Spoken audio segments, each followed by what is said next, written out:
we're going to talk about the power of color. Now, color can be everywhere. It can be around the walls, the floor, the material, the game. But we're going to talk about especially the use of power in video games and the power of the colors. For example, red can be love, happiness, lost, or it can have a juxtaposition like anger, power, rage. Same with black, it can have a power of authority, a power of mysterious.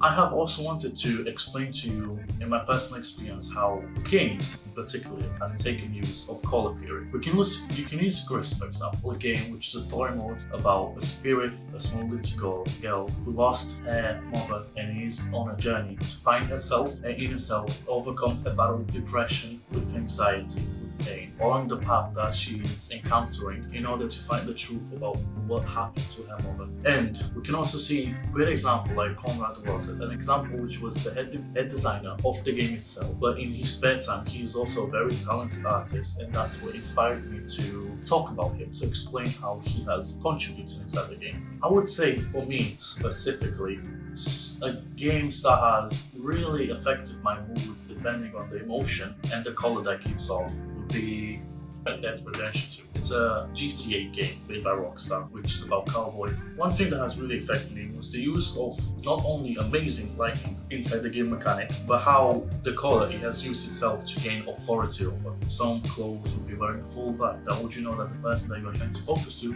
is actually an important protagonist inside the game. The use of color can also show the amazing view of the world that it has itself, but it also comes with roles as well. As I said, mentioned authority. We would look at games, look at game bosses design, and we can see more and more stronger emotions are being used when it comes to more primary colors like red or black or white. When we see the color pattern or the color designs inside these characters, we can assume that it's only for the West that we have come to fight a very dangerous battle, as the boss has some kind of emotion, some kind of atmosphere around him that he gives off, depending on what color he can be used. And there's many examples that I can talk about which will prove the power of not only color psychology, but also the use of boss designs and game designs. Like, I would give a good example in the game Borderlands. They have a really good use of color psychology, but the way that they master the color not only gives the boss's design a more challenging aspect to them, visual, but you can also somewhat hear with color as well. You can sense that, you can hear something that it can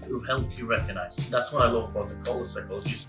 Some type of colors, if you mix them together, it will only lead to our brain to thinking that we have to prepare for something bigger than we intend to. It's almost like the flight or fight reaction that we usually have inside our brain. This usually is more common used in horror games as well. That is when the flight or fight reaction activates, as it challenges our reflexes, it challenges our reaction time to know information, to react to jump scares, or to react to chasing scenes by just the tone or just the color of the area or the mysterious area. It's quite a strong topic to talk about because it can also involve deeper connections. Gris, another I mentioned before, has used color as to dedicate depression or anxiety or hate or pain. It's very talented at using with what little they have, and I find that really fascinating that this is not only a game they play, but it's also a piece of art because of the technique it's used and how strong their viewpoint is. And especially, it would be a beautiful game if they have managed to got the time to work with an artist who sees a different perspective. As people who create games, they just see games as games. So if the combination of a person who has done painting all of his life, they both see different perspective of color theory and color psychology. It's somehow trying to mix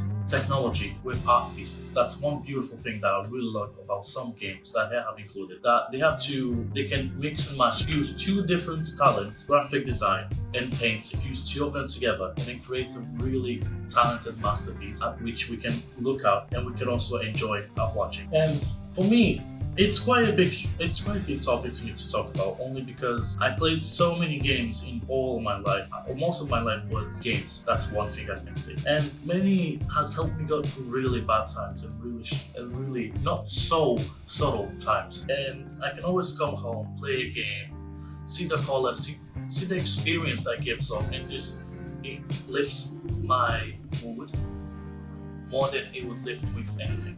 some games in particular has lifted me to learn mistakes or learn life lessons because of the game. Because they implemented the use of color psychology, they implemented the use of emotion into the game, and art into the game. That in the end of the day, you're not just playing the game, you're feeling the game, you're seeing the game, the colors, the aspect, the visual aspect, the construction, the tone, the figure, the contrast. You're seeing the emotion and hearing the emotion as it goes through you. And I'm glad I had a chance to create about this case study, as it's something quite big they should talk about. And I picked this in particular because I know it will help me a lot towards my understanding of self-understanding on different emotion in multimedia. Thank you for watching.